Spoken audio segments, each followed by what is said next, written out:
The brothers Wisp. The brothers Wisp, brothers Wisp. The brothers Wisp. The brothers. You're now listening to Greg. It's the Brothers Wisp. Hey everybody, this is Greg with the Brothers Wisp number 146. Man, that all kind of jumbled together. I'm coming at you from College Station, Texas, as per usual. Actually, we're recording this a few days early. I got some shenanigans I got to get up to this weekend, unfortunately. So these kind fellows decided to jump on and talk to us. Kind fellow number one, Tommy Krogan from Colorado. Hey guys. Hey. And then we also have Nick Arellano down here from, where are you? I always forget, and I would never remember. Illinois. Just say Chicagoland. Remember, I'm by Mikey. Are you close enough to actually say Chicagoland? Not at all. Okay, I'm I see. 2 hours away. 2.5 hours. All right, see, you're not even close. Whatever. I knew you were in Illinois. I just didn't know where, because I can never remember. South of Mikey. South of Mikey. That's what you can say. That's almost everybody, though, so. I mean, technically. Anyway. More than half the United States. Mm-hmm. Mm-hmm. All right, so let's see, what do we got? No new patrons this go around, but having spoken of that, you go to patreon.com/brotherswisp, and you become a patron, and you get access to the patron-only Slack, which is where I constantly harangue these guys to jump in on the podcast. Really, you're just kind of, I don't know, it's more of an indentured servitude, I guess, becoming part of the Slack, and then you're forced to come on these things and trudge through my nonsensory. But having said that, we also have some sponsors. So we have Sonar.Software, longtime supporter, brought to you by Sonar, a scalable, intuitive, and comprehensive ISP billing and operational support system. Learn more at Sonar.Software. What else do we have? We have Tower Coverage. Tower Coverage is your RF propagation system to empower your network, real-time data metrics, enable your coverage area, reaching your customer base, and more. The industry's best RF propagation mapping system allows website integration for customer sign-up and pre-qualification. Use this data to scientifically plan network expansion and help your WISP succeed. Get a free trial today at towercoverage.com. That's what I always think when I say that. I sing it in my head, by the way. Now I sang it out loud. Good for you guys. All right, let's do the thing. I was late to the party. I've been kind of cramming everything in right here at the last minute. And so I kind of just put a note that said put stuff here, and I figured we'd figure it out. I figured we'd build our parachute on the way down, like as we jumped out of the plane. But Tommy was kind enough to put a whole bunch of notes together.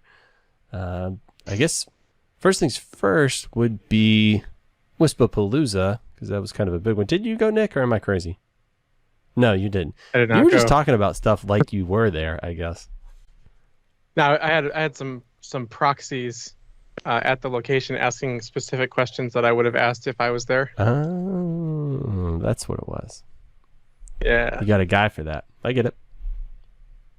That makes sense. All right. Well, Tommy Krogan, T-Cent All-Star, you were there. Yep, was there. It was a blast. It was slightly smaller than 2019 show. A lot of different what do they call them? Sessions. Seemed like those were pretty well put together. The broadband funding ones were the most interesting to me. Although I'd read all the documentation, so it was a little bit of a letdown there, but it was pretty good stuff all there. But yeah, I honestly would say if you have like a new guy and you want to give him like, this is what the industry is trying to do, and like a fast track of here's basics of core principles of the industry, you're going to get a lot of that at WISPAPalooza.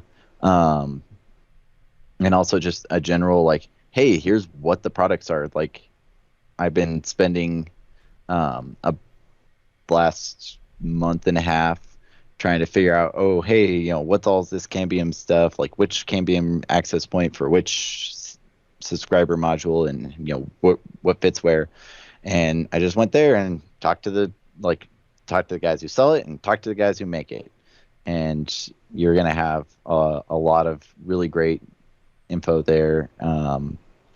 And Just the socializing. Really, that's what I was there for, is be able to talk to guys who are doing this stuff every day, and you're going to get a lot of views, ideas, thoughts, and stuff that's really, really valuable in my opinion, and really helps you like say, oh yeah, this is definitely, a concept I need to be out and understanding, versus just being stuck in your own little world of, hey, this is what you're dealing with. Yeah. But you can see how other guys have solved the same problems. For sure. I think you guys that are like social butterflies, like you and Nick Arellano here, you probably make a lot of connections. I seem like whenever I go to these things, I have like one goal, and that's to make like one connection.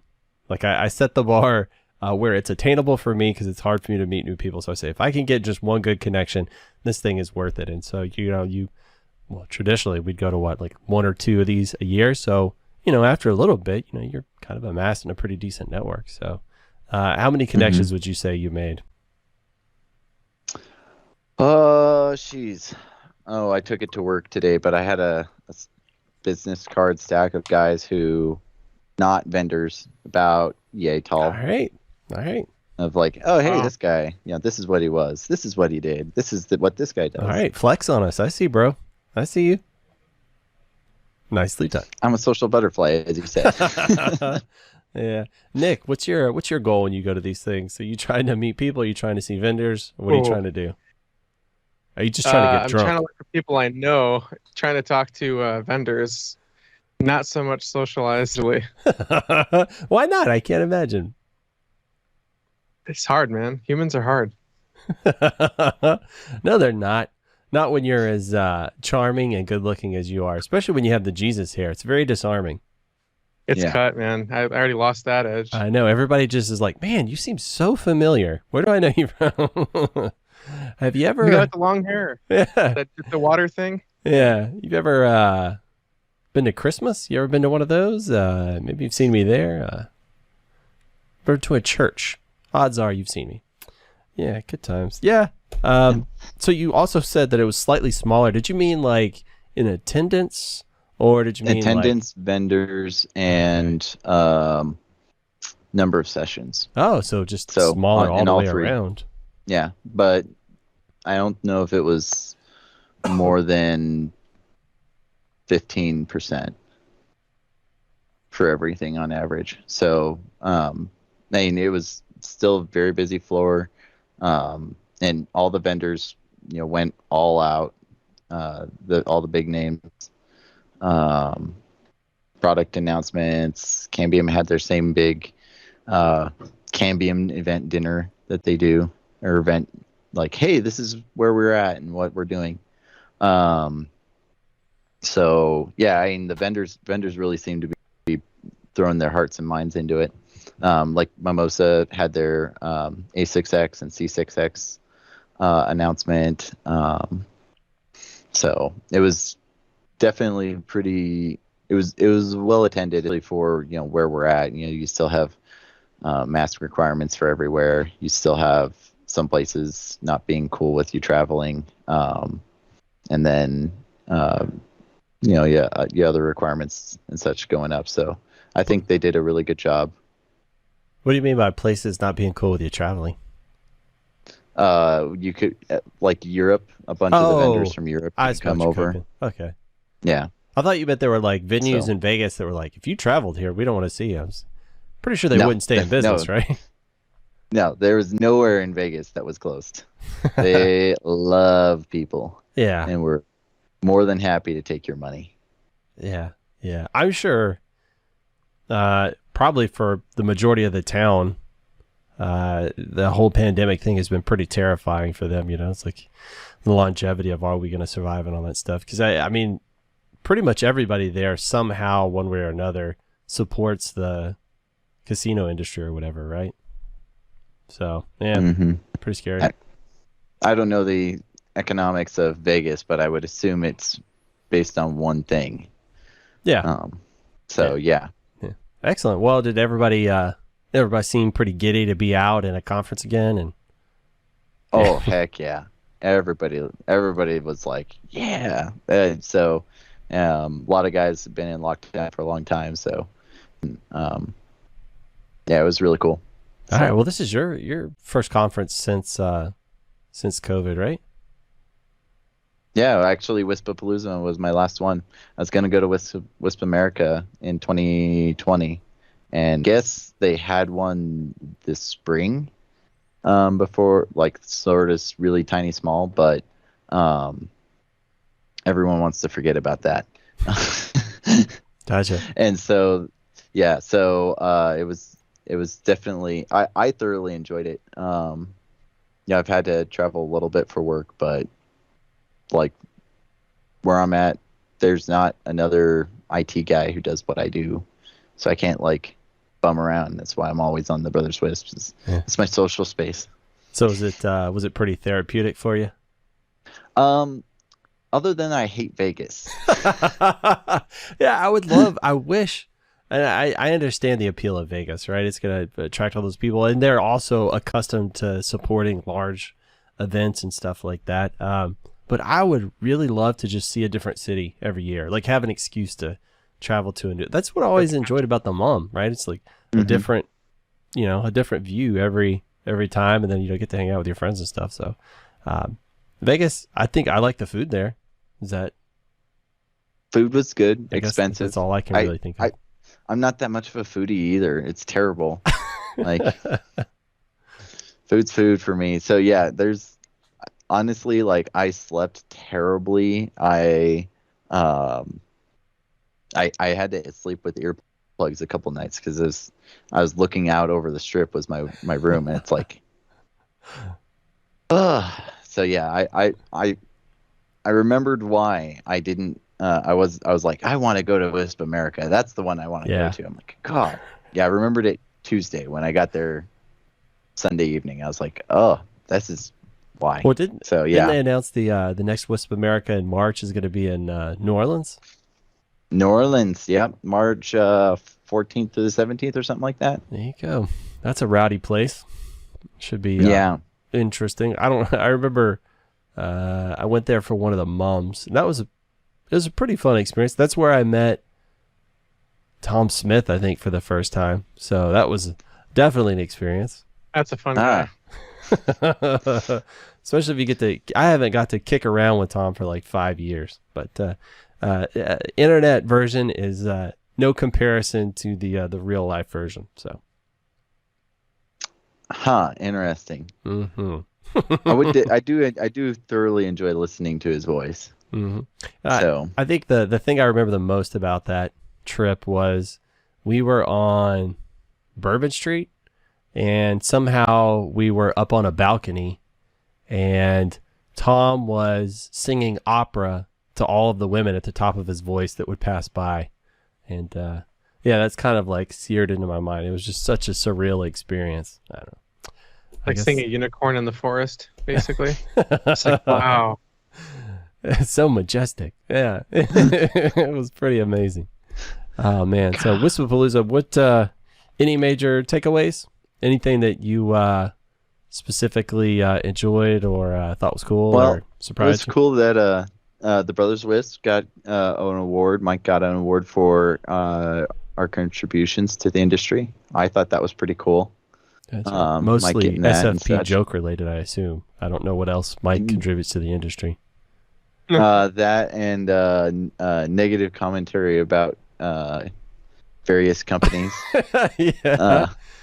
Which are he's not afraid to alienate himself or everybody associated with him. Yeah. Yep. Notably, the people not there was Ubiquiti. Right. Not on the vendor list at all. Didn't show anything. No products there, and they aren't WISPA members anymore. Oh, really? Yeah. Well, that's interesting. I wonder if they had a falling out with WISPA or something like that. There's usually more to the story, right? Yeah, there's probably more to the story, but you can only guess from the information that you have. And it could be, Ubiquiti was like, well, WISPA's not giving us all that great of advertising. We're just going to save our money, and maybe we'll go later on when pandemic stuff is closed up, because that was kind of the excuse that a lot of people were saying was Ubiquiti's reason for not showing up at any of the conferences.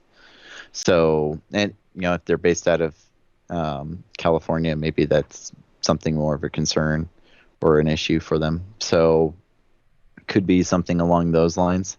Although their booth in 2019 was mainly staffed by non-Ubiquiti employees. There's like one or two, and then the other 4 or 5 people were just the big Ubiquiti like supporters fanboys and guys who.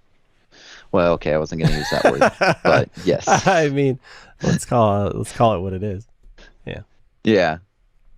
So, much like I was at Mimosa's booth for a few minutes. Yeah, so, fair enough. Yeah. So, big takeaway, first 6 gigahertz product hitting the market is going to be the Mimosa A6x for point-to-multipoint. Cool. Anything magical about that? Full MIMO. So their thing is that for the Cambia Medusa, you have like 7 different groupings or something like that, and those different groups of connected clients have to be a certain amount of angle away from each other. My understanding, it's like 50 degrees or something around there. And for you to really get benefits out of their MIMO, whereas Mimosa's is going to be far, far less. And they're going to be able to do up to 160 megahertz wide channels, have 6 gigahertz out of the gate, and they have guys on the beta forums. There's guys running 6 gigahertz right now with the A5Cs, and then I guess Mimosa's got 4 of the A6Xs out right now that they're testing and such, and so they're hoping to be shipping in first quarter next year. You said that's point to multipoint? Yep. Yep. Aggregate 7. Let's see what aggregate they're advertising is 7 gigabits per second out from the A6X, and then each client can do 1.7. So A is the access point, bidirectional. C is the client. Yep. All right. And they make it really simple, and then B is backhaul. Oh. Heaven forbid we have nomenclature that makes sense. How many clients are they talking about being able to support on an AP? I think they said 128. What?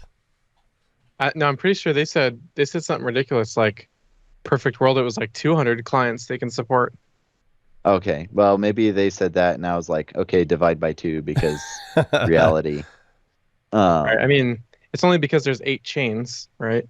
Yeah. So as long as you get them perfect environment, close cell, these aren't going to go like 5-10 miles. This is like Medusa ranges of probably 2 to 3 miles.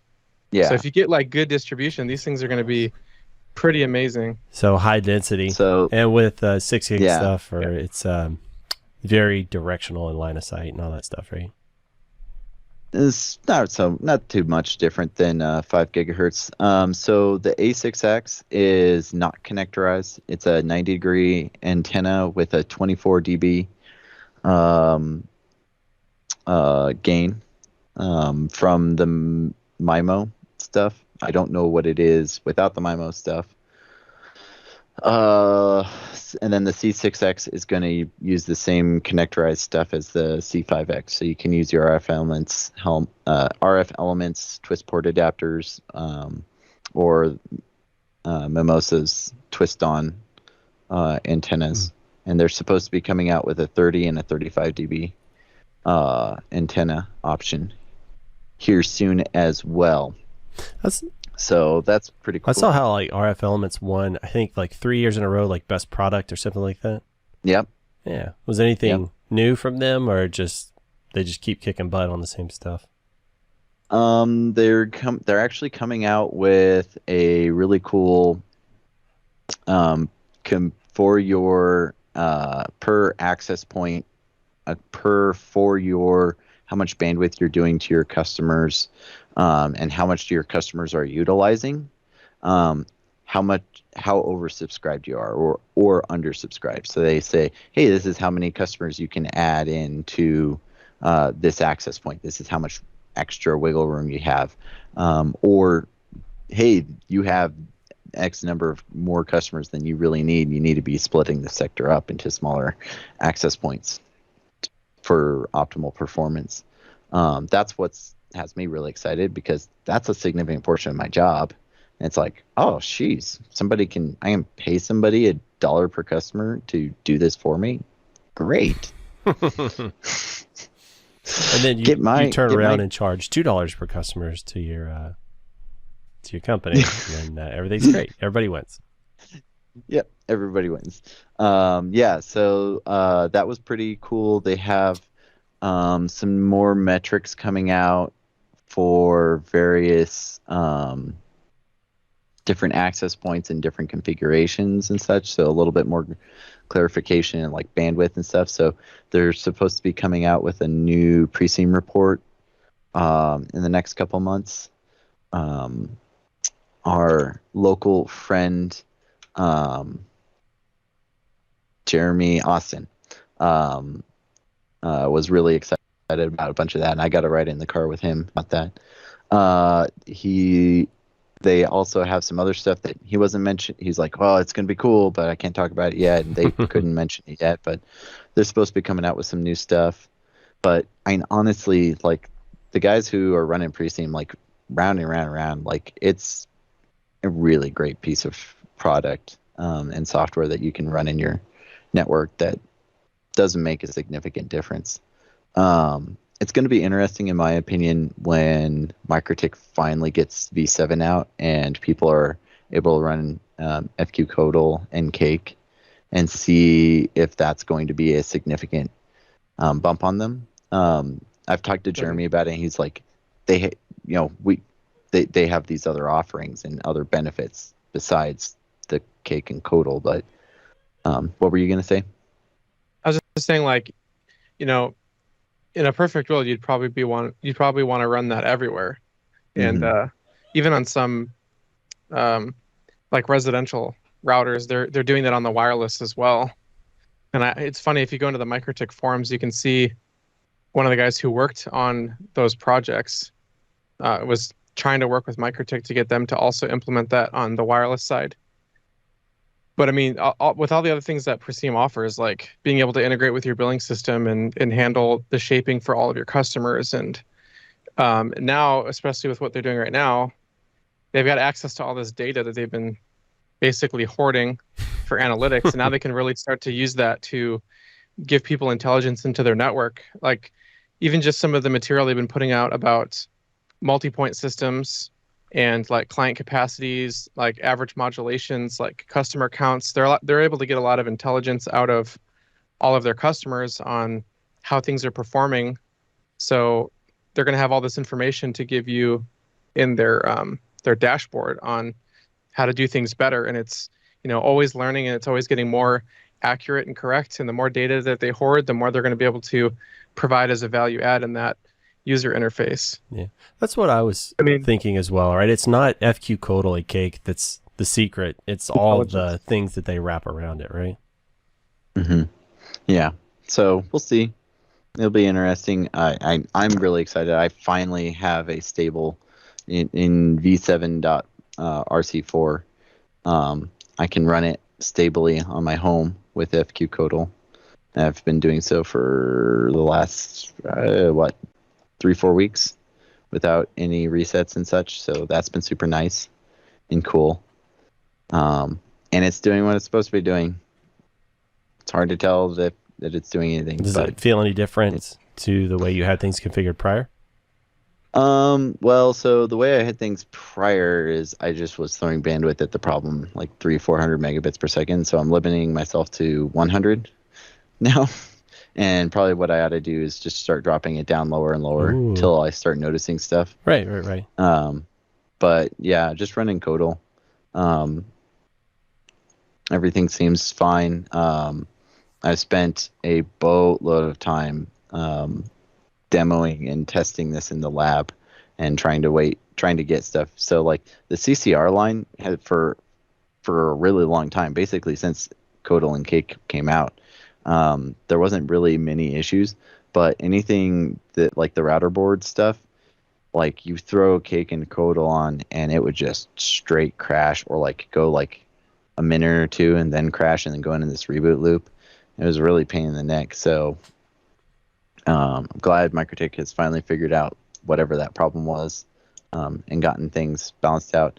The David Tat, I saw his posts on the Mikrotik forum, so it's really cool to see him reaching out, because Mikrotik is, it's going to be a significant number of internet service providers across the world, and if you can turn on, do one thing, turn on this, and get greater benefit to your customers and a better experience, that's really awesome. Yeah, for sure. I'm excited about it. Well, I mean, not just service providers, but think about like MSPs that are using these as managed routers, or really anybody that's got customers where they're going to get complaints about service and you need to elevate VoIP or you need to do whatever.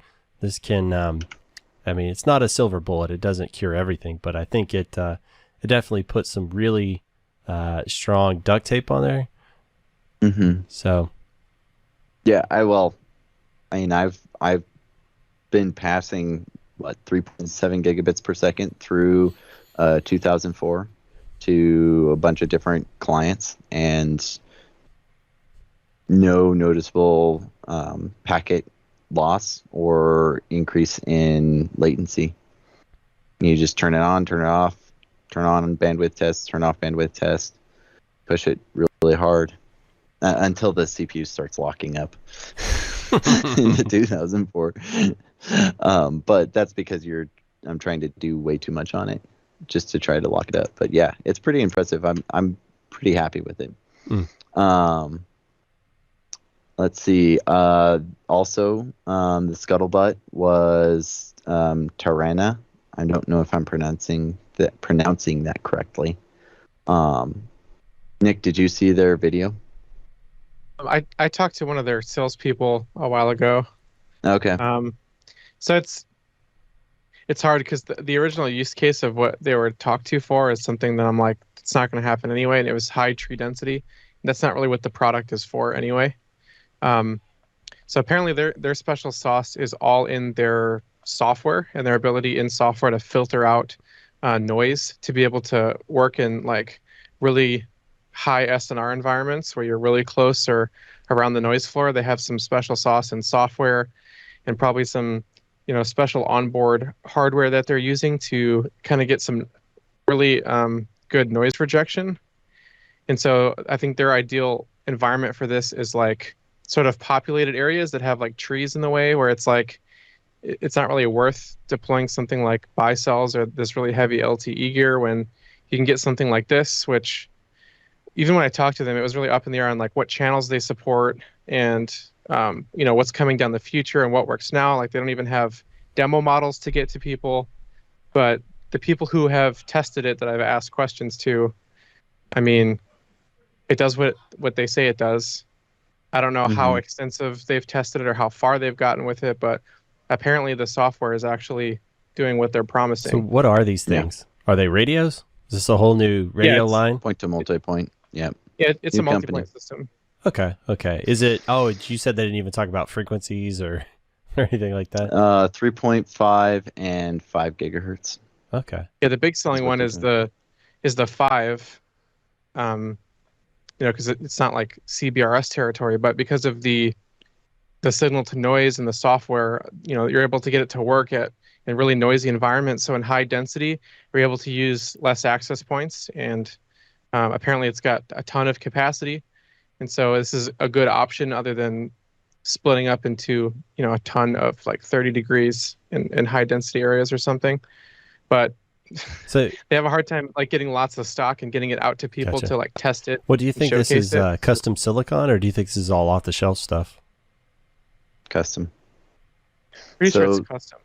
Yeah, supposedly they've been in development and just been running on investor money since like 2011, 2012. God, 10 years. That's a long time. And yeah, so they've been developing this for a really, really long time. Companies with lots of data have said that, yes, the Tarana stuff is good. And these companies are neither the WISPs nor Tarana guys. So everyone I've talked to said, yeah, this stuff is working. This stuff is pretty impressive. This stuff's amazing. The only guys I know who are getting it are guys who have a bucket load of cash that they can dump on it. Gotcha. So it's not going to be cheap here. You're going to be looking at a lot of money per access point. I guess I want to say somebody said 3 times the Medusa range. So depending on which Medusa you're talking about, you're looking at 15 to 21 grand for an access point. But you can get put a boatload of people on it. Supposedly they're doing like 400 megabits per second on a 20 megahertz wide channel somehow. They're benefiting a lot from multi-user MIMO, and then also path reflection. They're able to use a lot of that. One guy who I was talking to, he doesn't have any experience with that equipment, but his big concern is that's a lot of processing power you're trying to put up on top of a tower. How is that going to, how are you going to make certain that all that processing power is going to not burn up over multiple years, which is what you're going to need to make your ROI on that. Yeah. Also makes me wonder if you're doing a lot of kung fu, like you were talking about a lot of magic in the software and maybe some compression and stuff. I wonder how much latency that adds. Maybe it's minuscule compared to the benefits you're going to get, but there's got to be some downside, right? There's always a trade-off. Yeah. Cost. Well, yeah. Yeah. I mean, that's always one of the costs. Yeah, I'm just worried, these guys have only been making demo units for the last decade. So, manufacturing-wise, not really selling units. So yeah. Well, and manufacturing-wise, it's hell for even a major company like Cambium or Ubiquiti or Mimosa to get their parts. So how are these guys who aren't new, haven't been manufacturing stuff for years and years and years, how is that going to look? And are we going to be running into early product line issues like we've run into with all the major companies? I mean, Mimosa with their B5 port issues, or Ubiquiti with every single product line that they've released. Cambium had something. What was the crazy one recently? They had to do a big recall. But yeah, my point's made. And I don't know their organization, but it's like if you have this really awesome product that everyone's signing NDAs because they don't have product to push, so they don't want to overhype the product because they can't sell it to you. Like, how are they going to keep the doors open if you can't manufacture or sell this awesome hyped product?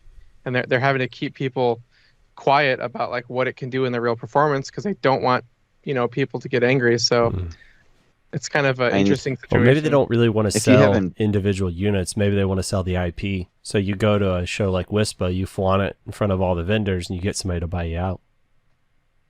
Maybe that's where they're at. Could be. I mean, that way you don't have to worry about manufacturing, any of the logistics associated with that. You just figure out how to make the product work to sell to somebody else.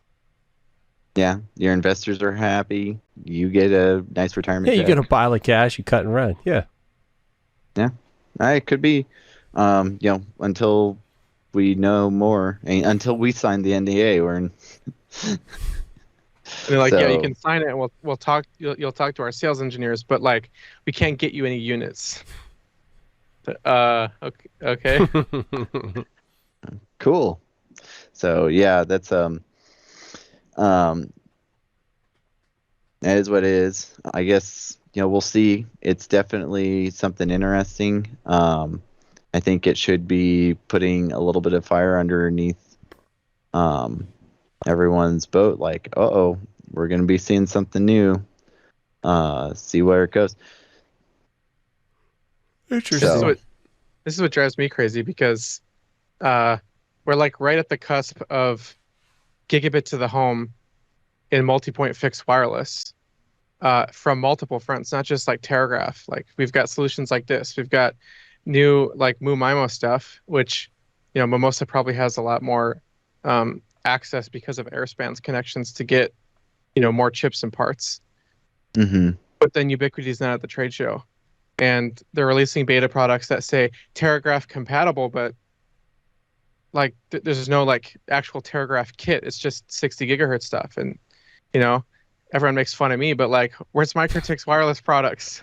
It's like this is like the time that you would want to like step in and dominate the market. It's like they're even Ubiquiti, they're not showing up to these events. They're dancing around 60 gigahertz product lines. Mimosa's like, hey, we're first to market. We got this thing already.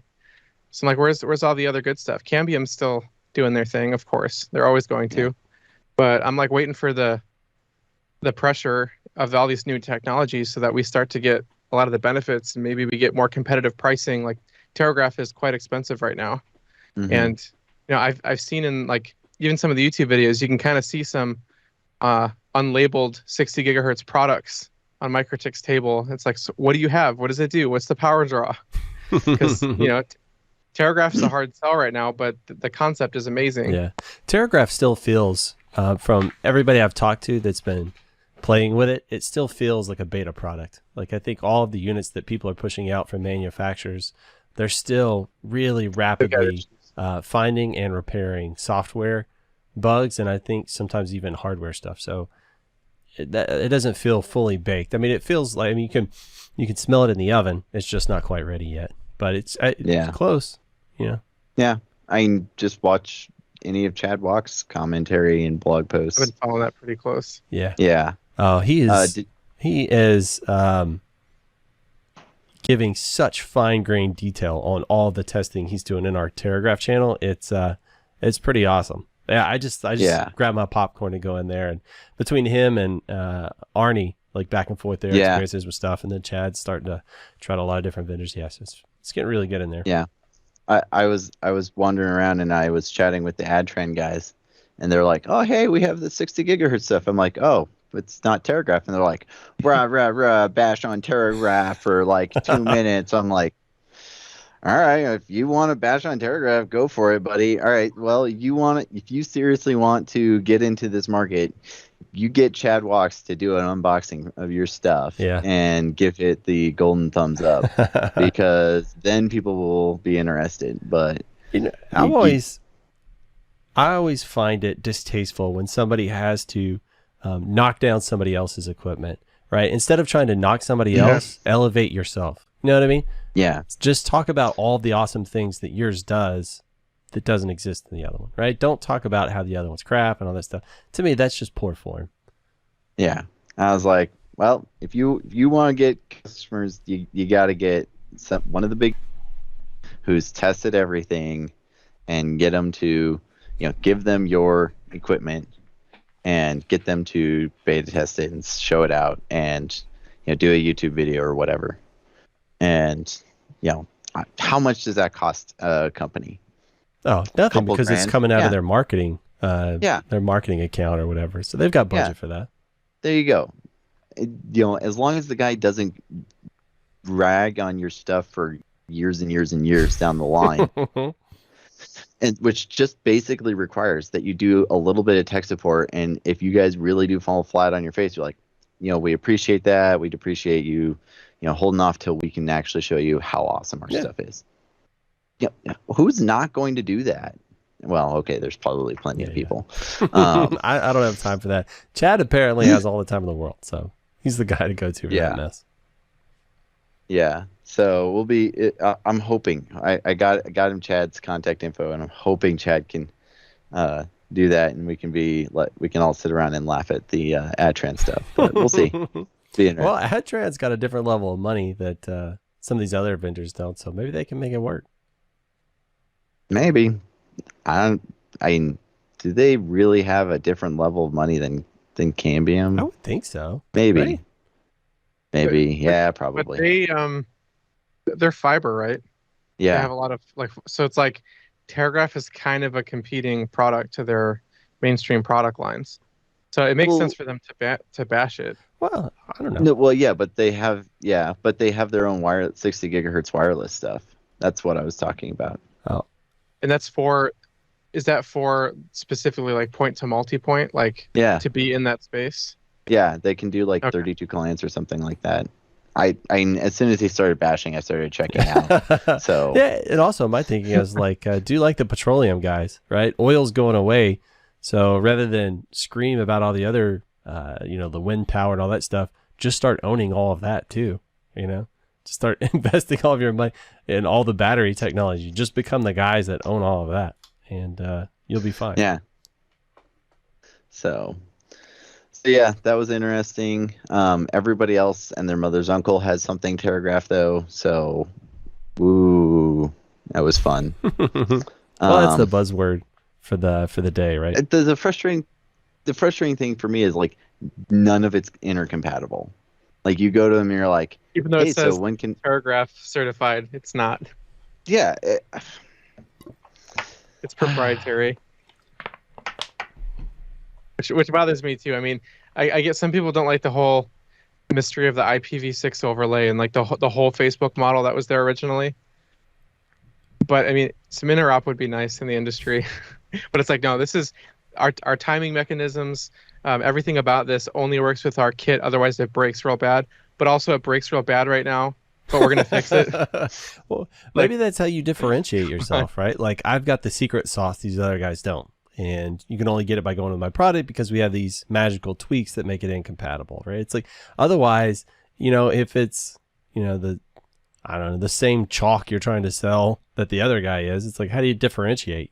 Is it right on a blackboard? Yeah. Is it white? Yeah. Great. Good. Done.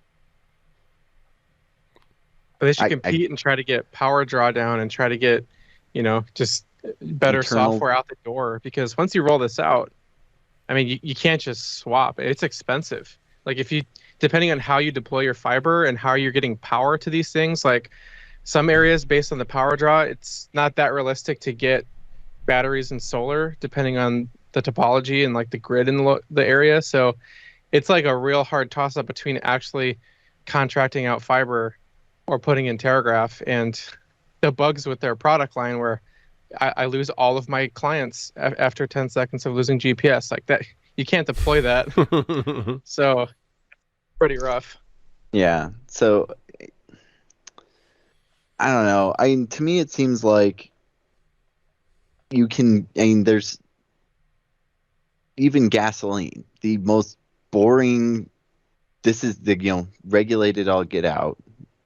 There's competition there, mainly largely based off of location, but you can still compete off of the quality of your products. How nice of a capacitor, like in my example, what I was thinking about 2 minutes ago is, fun fact, the x86 platform, everybody runs basically the same thing. Everyone can run Microsoft Windows on x86 effectively, but there's a whole world of two different makers of x86 chips, and HP, Dell, Microsoft, all these different manufacturers that are building stuff. Like, why hasn't anybody been like, oh wow, the computer industry did really, really well, and like everybody made a boatload of money, including the guys who made this stuff. So why don't we just do what they did?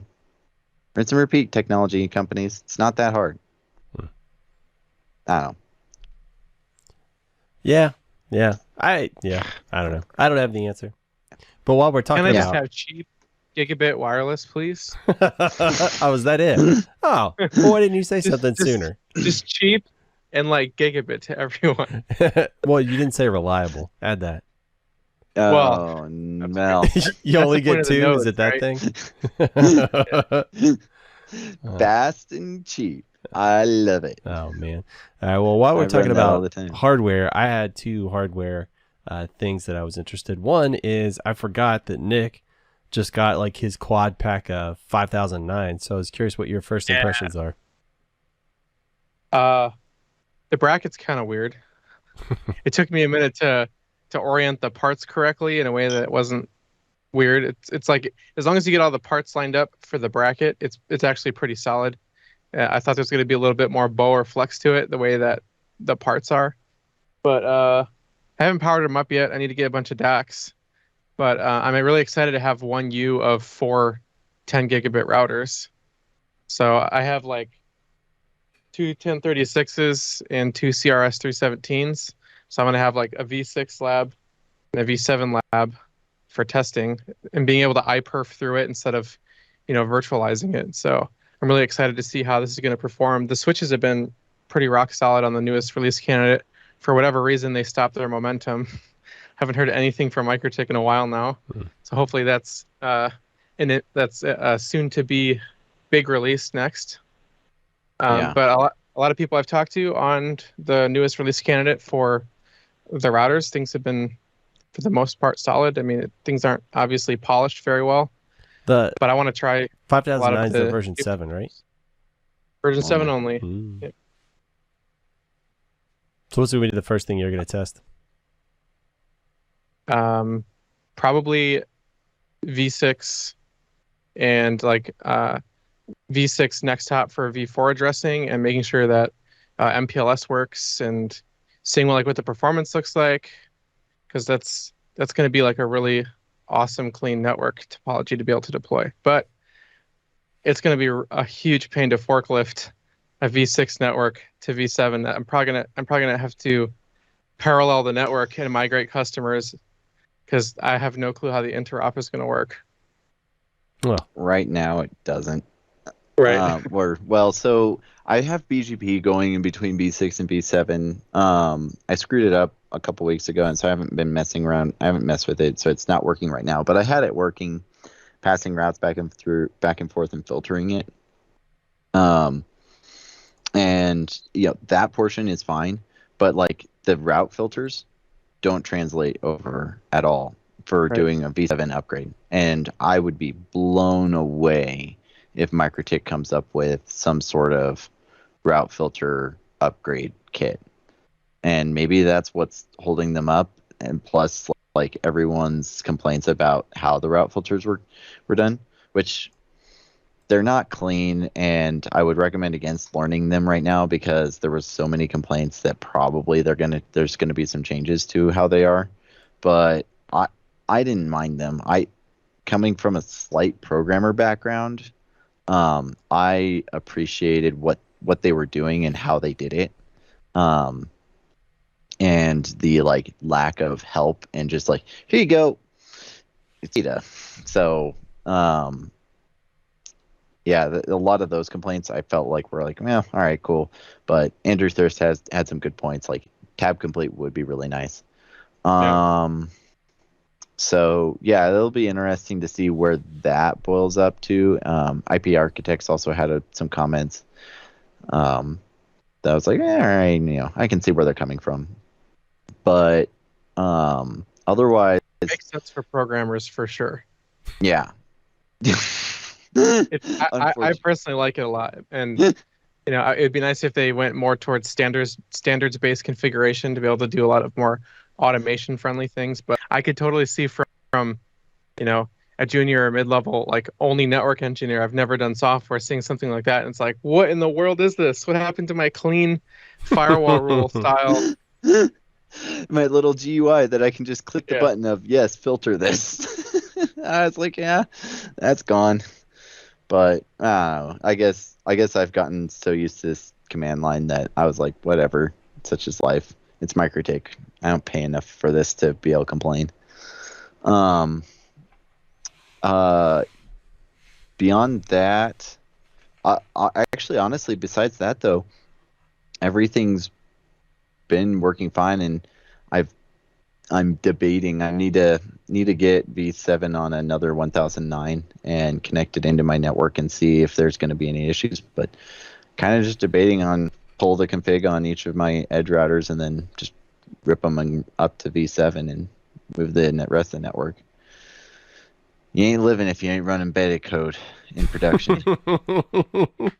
I will hard to then scale. vicariously live through you, bud. Like at scale, like once you get to like real traffic engineering problems, you're like, okay, so can't use VPLS because ECMP is broken in MPLS. And if I want to use BGP, I also don't have ECMP, so I have to be very manual with all my route filters.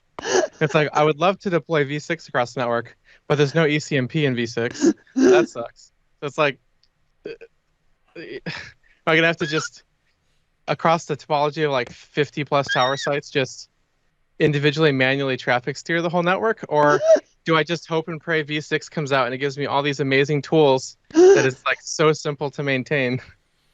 I'm just like at the edge of my seat. Please get to the stable point. Release bigger capacity devices. Because if they're able to like deliver this, and you can run, these small router boards that have Docker images and like low power availability environments, and having zero tier for like out of band and cellular, and having these huge ASIC chips, and once they go into like bigger 40 gig, 100 gigabit things, it's probably going to rock the market. Because when you go to 100 gigabit or 40 gigabit, I mean, that's going to be really difficult on a CHR appliance. Like they had a whole issue with like drivers and stuff and packets getting out of order and things just being unstable at that like high end. Even if you get a Vengeance, it's like, okay, so if I put a 40 gigabit card in here, like, can it actually do 40 gigabit? It's like, well, no, it's probably going to be more around 20 gigabit. So once you're at that point, you got to go high end like gray market Juniper, or probably some Cisco if you want to hurt yourself at that end of Cisco products. So, but there isn't really that much else in that high end capacity space, really. I mean, most people either go Cisco or Juniper. So they've got a lot of potential here on shaking the market and hopefully bringing more competitive prices with these other vendors. Like maybe bring some Juniper pricing down, some Cisco pricing down, make it, better for everybody. But they just, they're not saying anything now. They're on release candidate 4 or whatever. What are they on now? Yeah, but is this really any different than Mikrotik 2 years ago, 5 years ago? Well, yeah, because they have quite a few multiples in staff. And they've changed the way that they're going about everything. They're using better tools for organization. They're picking up speed. They're ramping things up. Like they covered a lot of ground, but now it's like, I know you have products. I want them. Already done, unlisted on your YouTube channel. Like, are you stuck on chip shortages? How do we get you chips? Yeah, I guess. I mean, that's a good point. While there are chip shortages and they can't manufacture, that doesn't mean they can't still R&D, right? They can get enough for that. So, yeah, it makes me wonder: could there be chip shortages long enough for them to hop a generation of hardware? They're like, oh, well, we've already figured out how to do this thing that's way better than this thing we had just developed. Let's go ahead and do this, and then all we got to do is delay another couple months, and Nick's not going to be that mad at us if we make another couple. What I've heard from certain sources, they've already got POC models of like in the lab. They just can't mass produce them and get them to customers. Oh, I've heard that they come up with a lot of POC devices, some that never actually see the light of day. You know what I mean? This product wise. So. Heard some wacky stuff. I haven't. I've just heard that they've done that. I've never heard about the actual devices themselves that they create. Yeah, I see a knowing look over there. All right, you keep your secrets. Yeah, it's relevant to internet service providers. It's just weird things that Mikrotik's doing because they control so much over in their region as far as the service provider and weird things that they ask for. But I mean, I need better network software at that power draw that Mikrotik provides, because if you've got solar only sites, you can't put like Cisco or Juniper kit in there. It's just not. It doesn't make any sense. Yeah.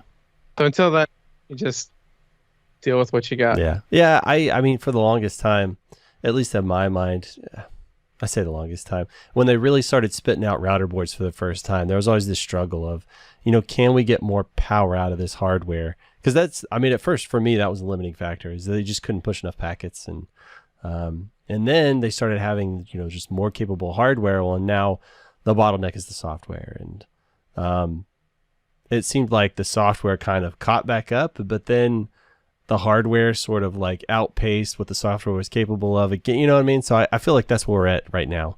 That's like, I feel like the hardware is way more capable than the software is. And we're on the cusp. They've got a whole lot of dominoes lined up, and we're just waiting for them to really kind of push that first one over. That's, in my opinion, of the software piece. And then once the software's up and kicking ass and FQ Codal's rocking and version 7's fully stable, and then we'll be ready, in my opinion, like the small scale that I work on, for them to have the hardware start pushing back up and big.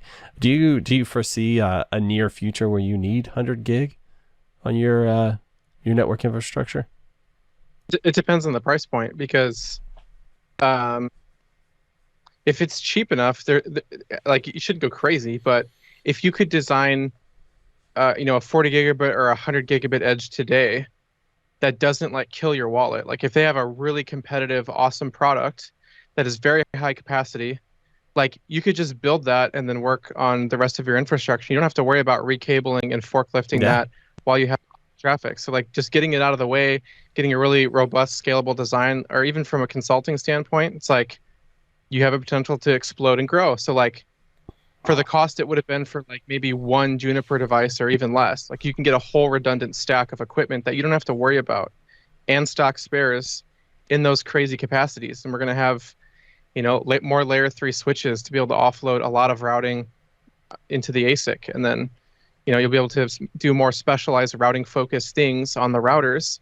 And so, like, you'll have this whole edge that's going to run for years and years and years. That's scale with you. And I think it would be pretty awesome, especially from the redundancy factor and just the capacities you get.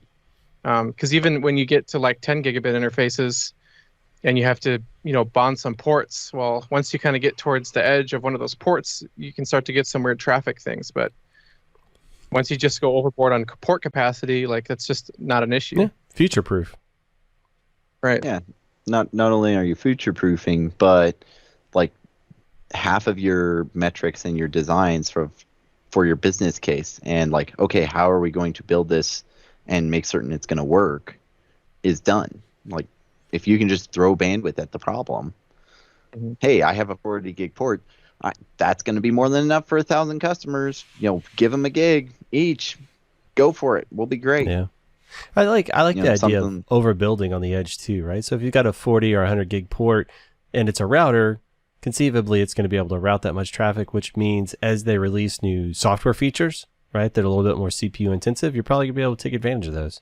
So, have something beefier than you think you need because you don't know what's around the corner next week. So it makes sense to me. It's a lot harder to, if you're not like diverse, like, being able to just upgrade an edge is not easy. There's been a lot of situations, depending on circumstances and the way schedules line up and remote hands, where the migration fails and you have to cut back, and that's just what it is. So, like, that's a really stressful time, especially if the people on site aren't super knowledgeable. That's a very, very stressful time, trying to cut over to a new stack and have it just not work for some unforeseen reason. But, hitting the outage window, you got to move everything back. That's pretty discouraging. So just eliminating that stress as well is huge. But I mean, even if you look at the 48 port switch line with the 40 gigabit interfaces, like most of the other vendors, they're 2 to 3 times that price. So it's really exciting when you think about, especially the PoE switch alone and the 48 port range. But so I'm really curious where these prices are, because you're going to get potentially really high performance, like 40 gigabit plus, potentially around like 1072 prices that people are already paying. Being able to get potentially vengeance grade performance on these really high end newer ARM CPUs for a fraction of the power that you can also DC power is massive. Because I've looked for options of DC powering these server appliances, and it's either extremely expensive or it's extremely proprietary. So I want to know what the future holds, because it would make life so much simpler. Yeah, like you said, I'm looking forward to hardware that will last me a good while. Because the last thing I want to do is build some infrastructure and then have, planned obsolescence in it. I want to know that it's just going to work and I'm not going to have to think about it for a good while. Well, probably primarily because I'm lazy. I don't want to have to deal with it. I don't want to have to think about it. Yeah, I've got enough stress and pressure in my life. I don't need to introduce any additional points. Well, while we're talking about hardware, somebody posted in a picture of netFiber 9, which is this is new, right? Mm-hmm. All right. I was not even on the website yet. Yeah. Our friend Thrifty. Yeah. Oh, I don't know who you're talking about because it came from a random anonymous source. But it's a picture of, it looks like an outdoor enclosure. This is kind of kin to the NetBox, right? Kind of like form factor wise, it kind of looks like that, doesn't it? Yeah, kind of form factor, but supposedly from the picture it says, or from Mikrotik, it's the spiritual successor of the fiber box. So it was a 5-port, 1 gig SFP, and then like had 1 Ethernet PoE import and maybe a DC power jack. I don't recall, but I never found a use for one. Gotcha. Well, this one, they call it the Fiber 9 because it's got 5 SFP ports, right? So you got regular SFPs for your standard gigabit internet, or gigabit network, I should say.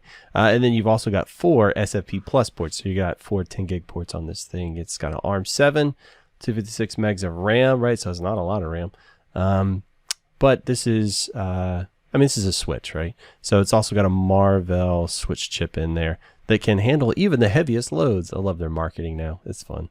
But as Tommy said, this one does also have PoE and for better or for worse, it's got a DC barrel jack on this one. So the 5009, they definitely took community feedback and they added terminals to it.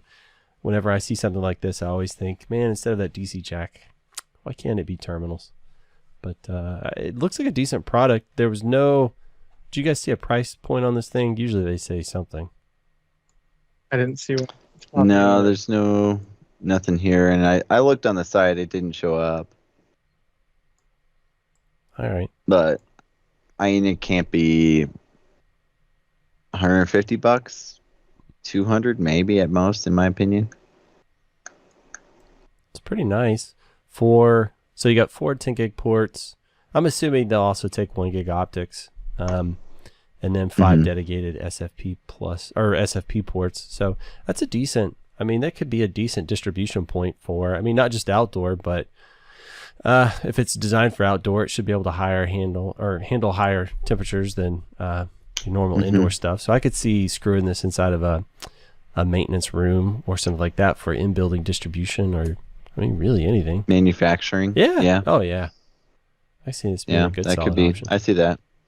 Yeah, I'm trying to think of some way to fit one of those into a handhole or a pedestal for active Ethernet to the home. Like, can't run DC that far, can you? So, but yeah, no, it's definitely kind of cool, and it's really interesting that they're doing these weird form factors and stuff. So I wonder who's doing it through and what they're like. Hey, this is our market for this. They're gonna love it. I guess you could stick that at the top of a tower, huh? I hate that concept. I hate when quick hit up in the air. I don't know. That's just me personally. The whole net power, putting it up out of reach where you have to climb if something goes wrong. Just that product to me is just terrifying. You got to believe. See, I'm of the opinion of, yeah, sure, it may suck that I'll have to climb, but the amount of time I'm going to have to spend running all these different runs of cable up, and the amount of pain and sorrow I have doing that, and running the extra conduit up 100 feet.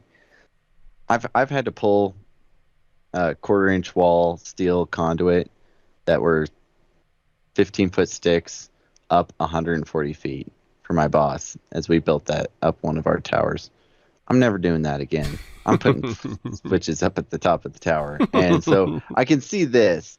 The trouble with it is that well, if I'm already running fiber up, why don't I just run a 24 pair? Maybe, yeah, sure, it's more expensive and stuff. So yeah, I can understand that.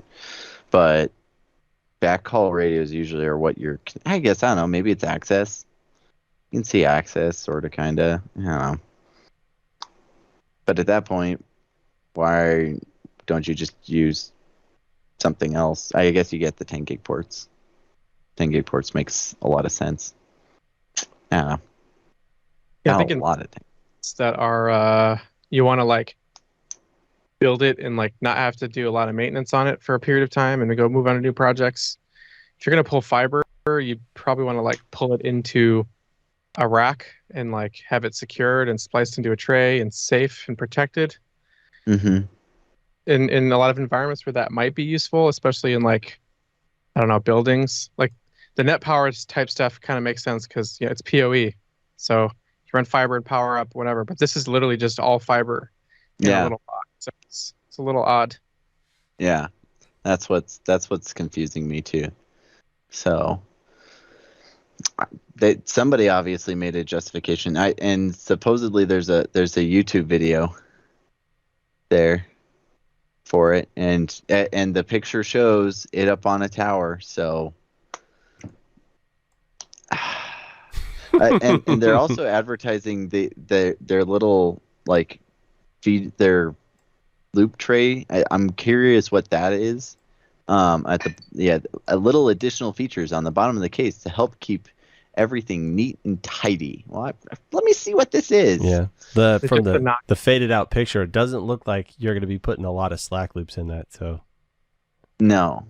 Yeah. You can. So I know this isn't an announced product yet, Mikrotik, but I want details here.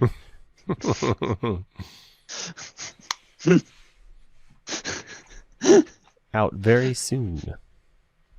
Yeah, that's gonna be cool. I get a new higher core count ARM router announced instead. Oh, that would be beautiful. Like that 16 core one. What is that?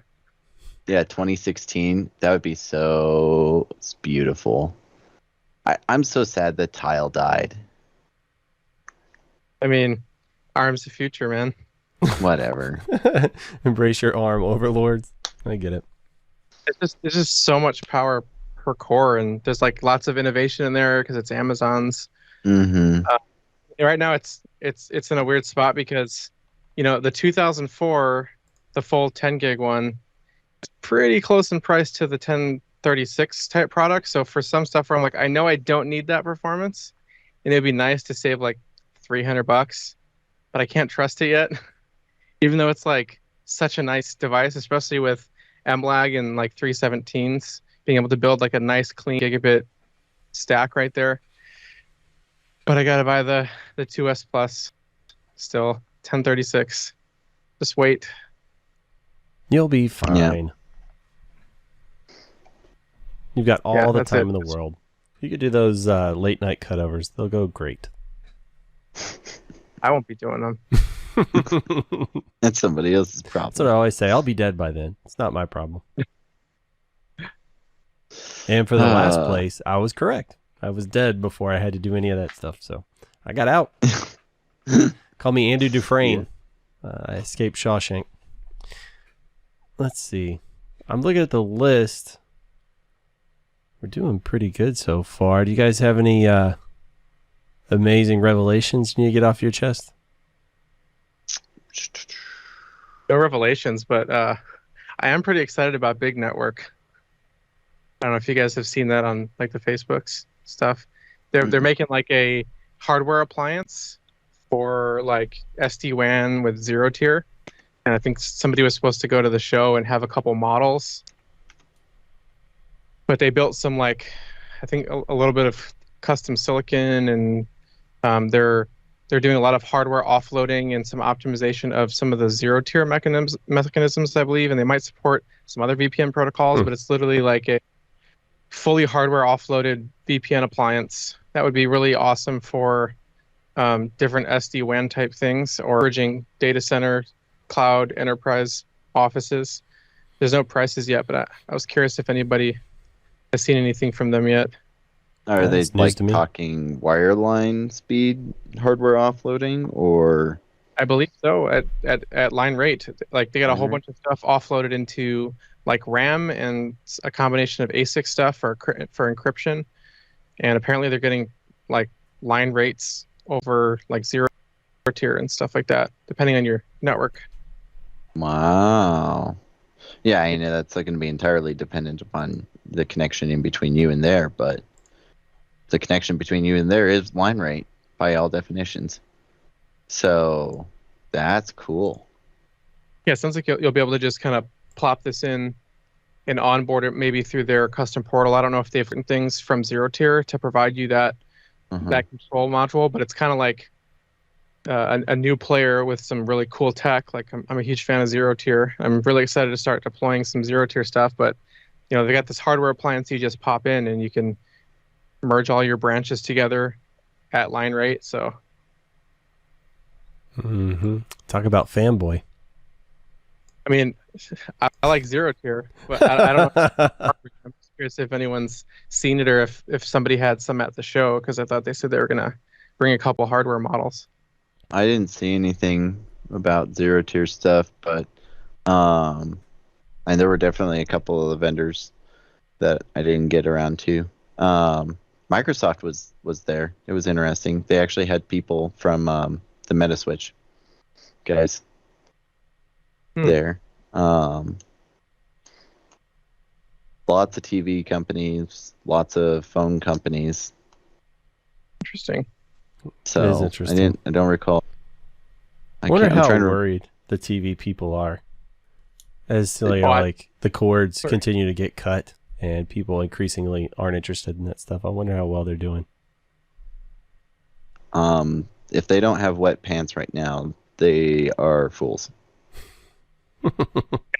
In the complexity of deployment, depending on the operator and just the cost, like some of the ones that I looked at in the past, because where I'm at, there's a few cable operators that have like full-blown cable head ends and satellites, and they pipe the channels just raw QAM like over cable, and then they put it into these really cheap like IPTV converters to get it to like multicast. But then they're not even using multicast; they're just blasting it layer 2 wherever the VLAN is, which is hilarious and a different issue on its own.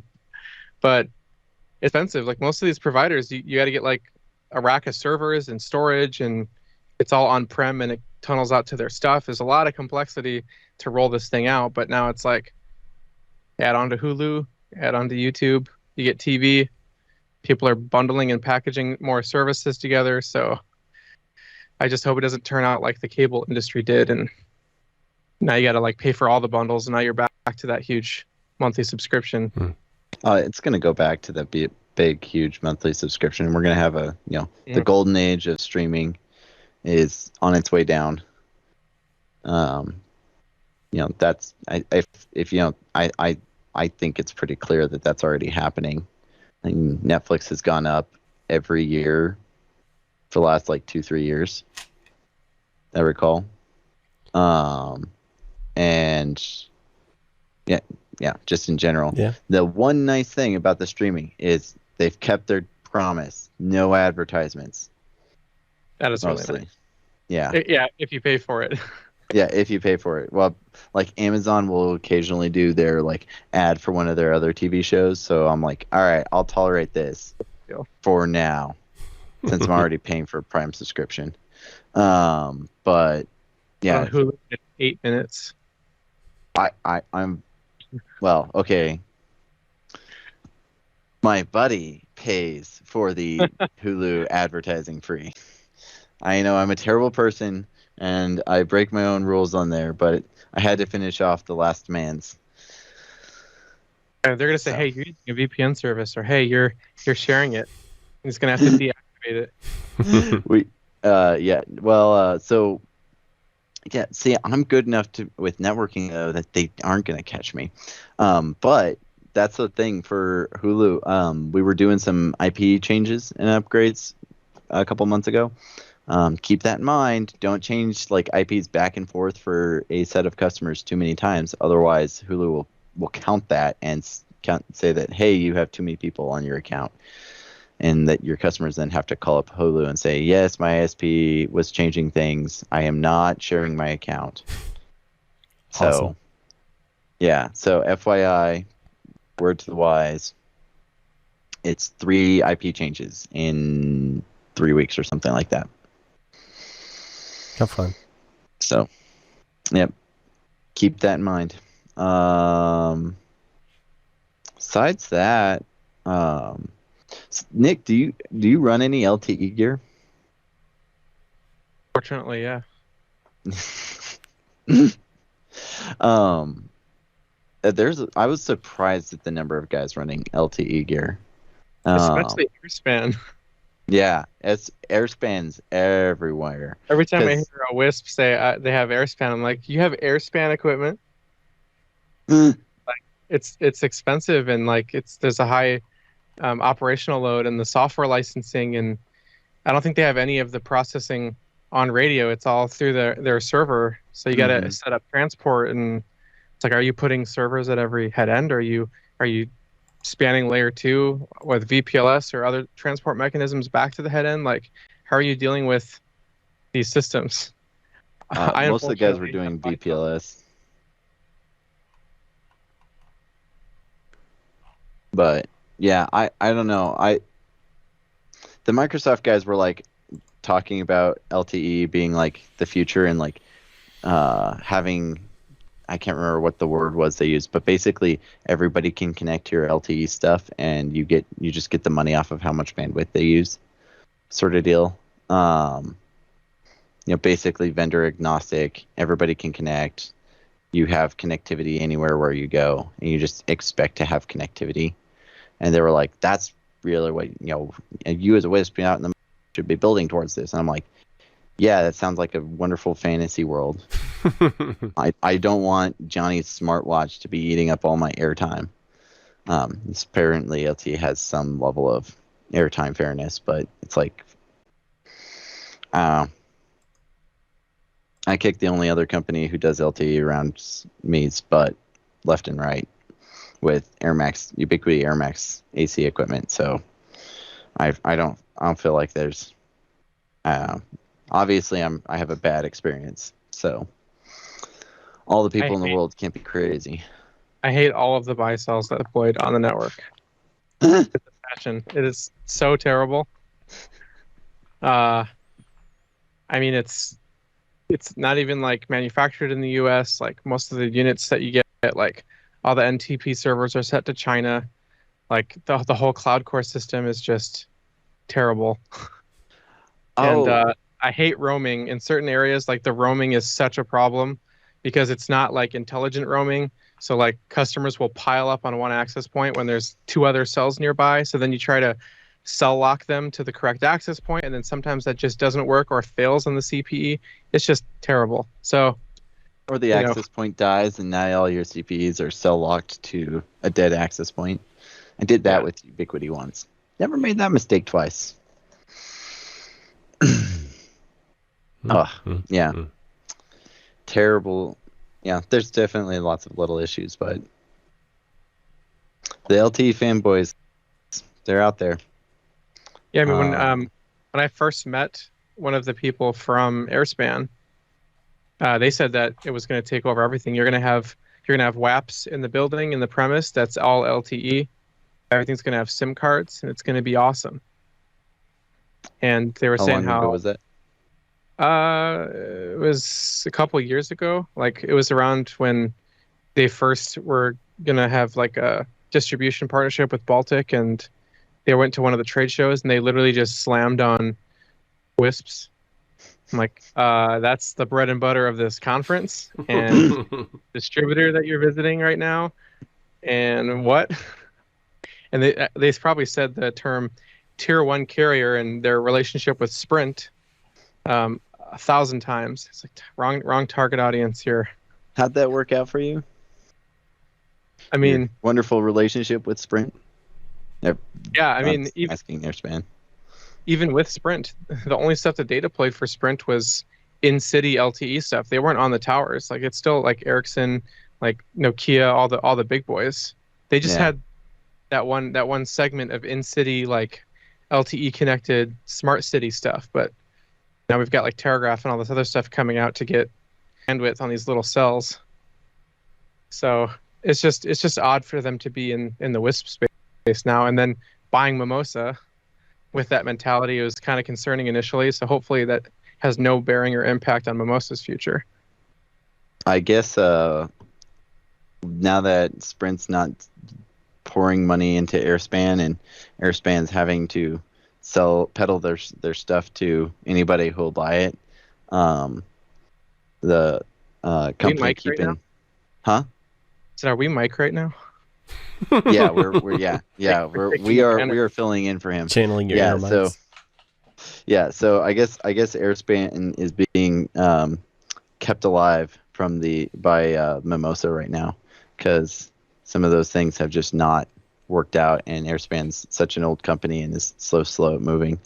That's not coming from the Mimosa group guys, unfortunately. They won't tell me anything, but my other contacts have.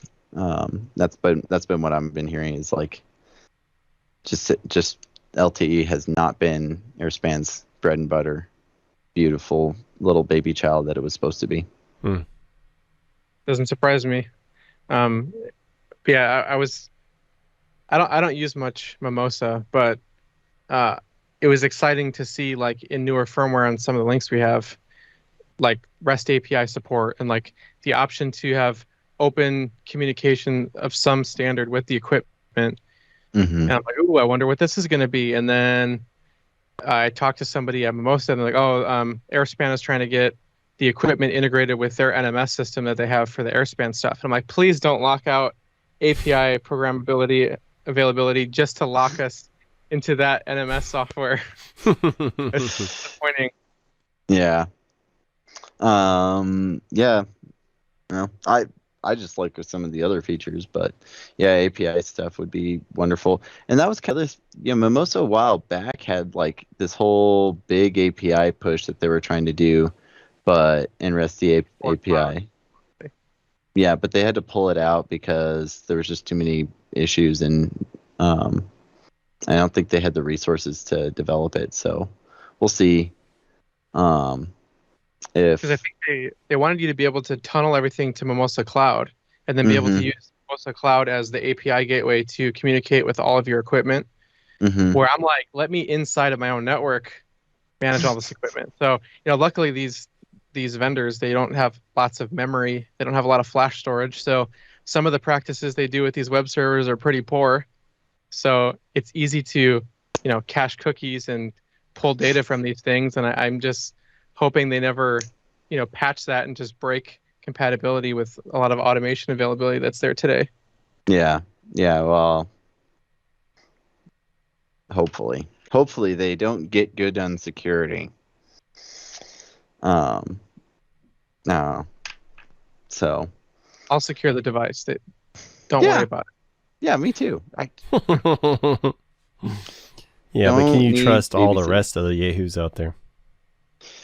Well, I'll run their business down. As I told somebody at WISPAPalooza, after a week and a half of going through Mimosa's forums, what was I wanting? I was doing reading through V7 stuff to get kind of caught up. I am completely convinced that Mimosa has made the prudent choice of not giving its users root access to their equipment. So no SSH. Well, sorry, not Mimosa. Mikrotik has given the prudent choice of not giving us root access to the equipment. You have the Mikrotik GUI. Oh, like you're talking like Linux subsystem access. Yeah, the Linux subsystem. Sorry, my bad. My brain. I'm a little tired. That's how you get like rootkit exploits on kit that you don't know it's there. Let's not open that up. I hope not. But every now and then you get this guy who's like, I just want root. I'm like, no, you don't. Trust me, you don't. Not on your core infrastructure, you don't. Get yourself a computer, set up Debian, and get root. Not here. So, What about you, Greg? Anything new that you've seen that's been particularly of note? Man, I've been having my head down in Red Hat land for the last 2 weeks.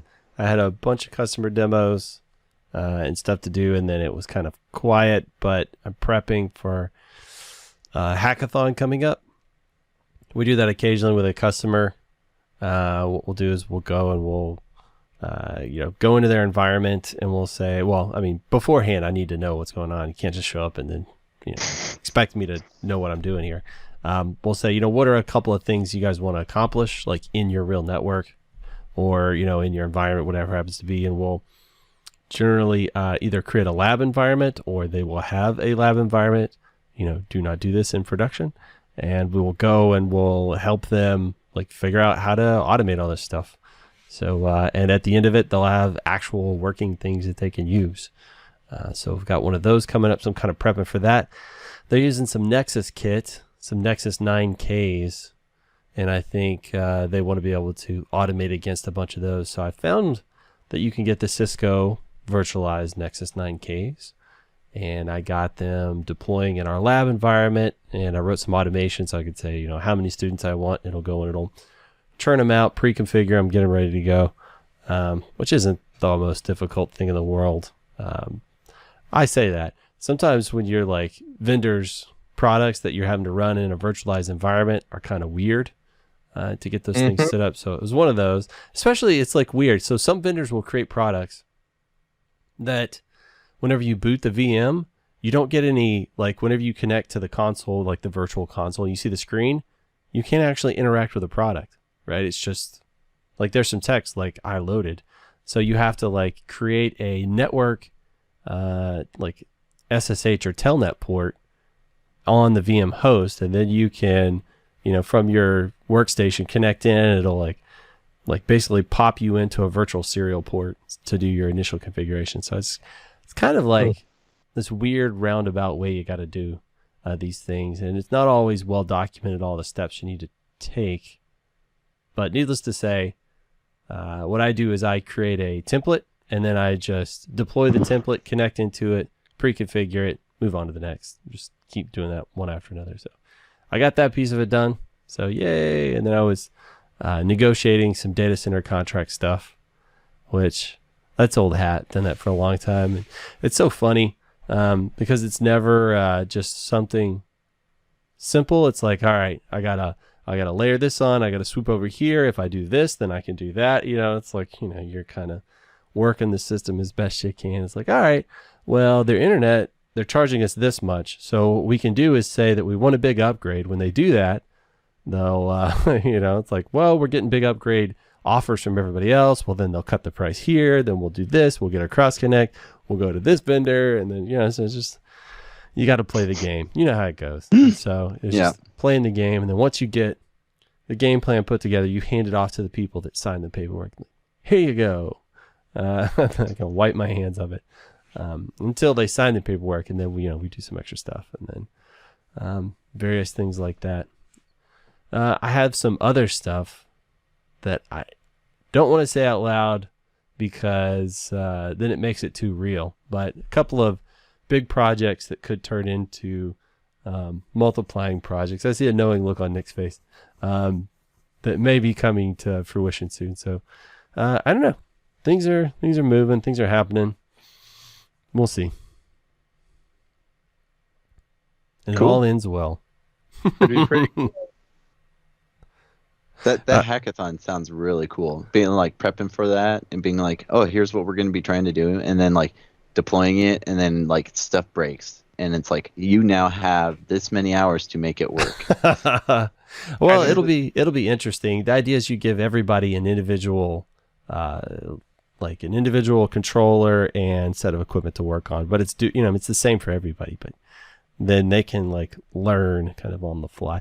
Well, it's just everything got stacked up. So I'm doing the hackathon. So I fly out on a Monday, do the hackathon Tuesday and Wednesday, and then Wednesday evening, this is in Oklahoma, and Wednesday evening I'm going to catch a plane and I fly to Dallas, and I get there kind of late on Wednesday in Dallas, and then Thursday I'm leading a Summit Connect lab event there on Thursday, and then Thursday evening after we're done there, I get to fly back to College Station. Chrissy's having a procedure on Friday, so I get to be there for her. And then Saturday, I've got a 5-hour workshop I'm leading for Texas A&M, and then Tuesday I fly to Chicago for 3 days for another Summit Connect Lab event, and then I get to come home.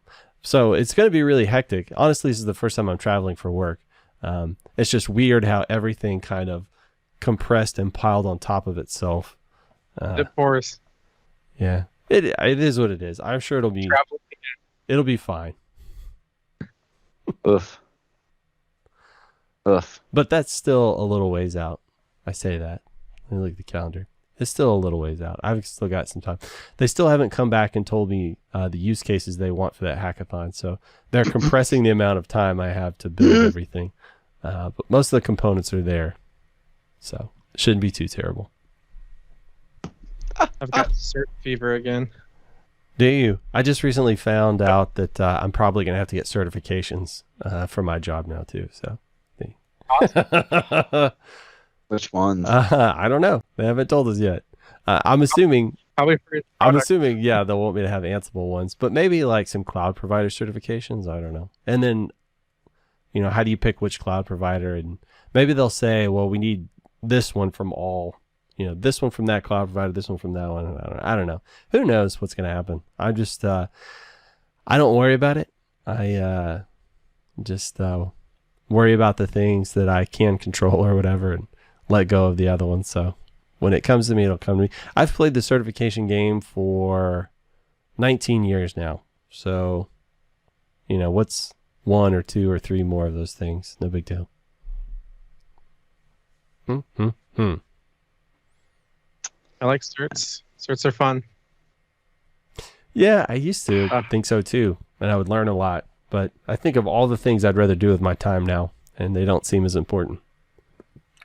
Yeah. I just like learning. So, and also right now, and it has been since the pandemic, a lot of the Pearson certification stuff's just totally online. You just pay and you allocate the time. So I want to try to take the CCNA in a couple weeks, and then next year I want to try to get one of the CCNPs, and then also the GNCIA for Junos. Get some Juniper stuff too, just cause. That'd be cool. Yeah. Yeah, keep pushing, man. What do you use for your studying materials for that stuff? Well, I mean, now you've got virtualization everywhere, so Yeah. usually cert manuals and just taking Mikrotik topologies and trying to rebuild them all in a different operating system. I mean, it's all the same design, just different CLI. So, and then you have to learn the proprietary stuff. Like Cisco's got like their wireless controller that's included now, and there's a lot of DevNet stuff which I'm really interested in. So we'll see how that goes. I think it's fun, and I'm like stagnating right now. So I'm like, you got to learn new stuff. You got to get stuff. Yeah. Gotcha. I hear you. That's, yeah. That makes sense. That's why I started a blog, because I was getting bored. And then I started consulting. And then the podcast, not necessarily because I was bored, but it helped alleviate it. Yeah, I get it. It's cool. All right, guys. I haven't eaten dinner. It's been a long day. You good to put a fork in it? Yeah, I'm ready to go get some dinner too. All right. So, Tommy C, how would you have people get a hold of you out on the interwebs? You can email me at tommy@lostcreek.tech, or just go to my website, lostcreek.tech. Or you can be awesome and help support the chaos, Mike and Greg and everyone else around here, and the troublemaking that we do, and join the Brothers WISP Slack, become a Patreon supporter, and make the world a possibly better place with our contributions. I hear you. All right, Nick Arolano, or the Lano, as I like to know. I like to reference you. I've never said that once in my life. Yeah, you can reach out to me at my email at nick.a@hey.com, and also the Little Brothers WISP Slack group. I'm usually always creeping in there 24/7, don't sleep. So Join us. All I heard was, I'm there 24/7 watching you. Come on, Yeah. come in. That's not creepy at all. Free candy. All right, you can find me, Greg, at gregsoul.com. I blog pretty regularly now at gregsoul.com. You can also slide into my DMs in the Little Brothers Wisp Slack. That's patreon.com/the Brothers Wisp. You can get a hold of me. One last note from me. It kind of coincides with the time of year where I generally do this thing anyway, but I'm a little bit late this year. Anyway, long story short, I had a really close friend of mine, way too young, pass away last week. And luckily, before he went, I was able to tell him how much he meant to me, and that I cared about him. And it's never, it may feel like it's never a good time to do that with people, but I say, no time like the present. It's never going to seem like some potentially right time. So whenever you get a chance, take people you care about them, and they'll reciprocate. Let them surprise you.